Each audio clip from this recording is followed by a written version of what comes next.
एक ऐसी किताब जो दुनिया भर में करोड़ों लोगों के लिए मशाल राह है, लेकिन साथ ही बहुत से लोगों के लिए शदीद तनकीद का निशाना भी।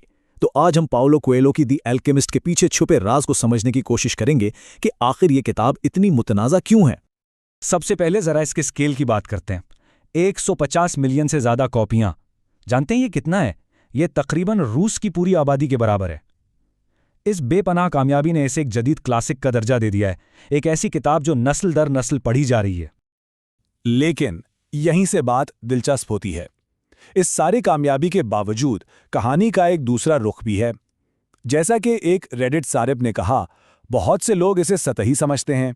तो आखिर ऐसा कैसे हो सकता है कि एक ही किताब कुछ लोगों के लिए जिंदगी बदल देने वाली हो और दूसरों के लिए महज एक मजाक? इस सवाल का जवाब ढूंढने के लिए हमें पहले इसकी कहानी को समझना होगा। कहानी दरअसल बहुत सीधी सादी है।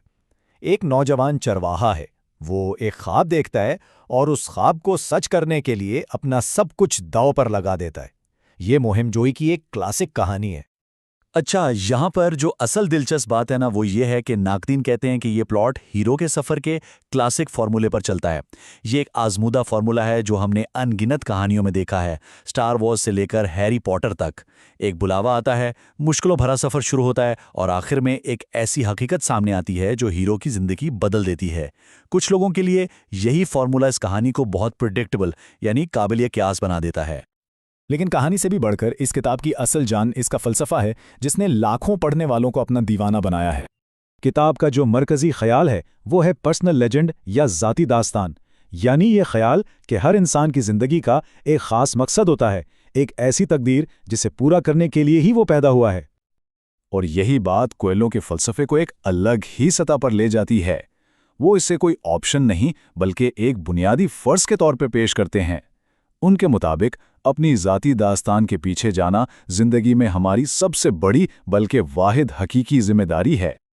और फिर आता है वो जुमला जो शायद इस किताब की पहचान बन चुका है, ये ख्याल कि हमारी सच्ची ख्वाहिशात और कायनात के दरमियान एक पुरअसरार ताल्लुक़ है।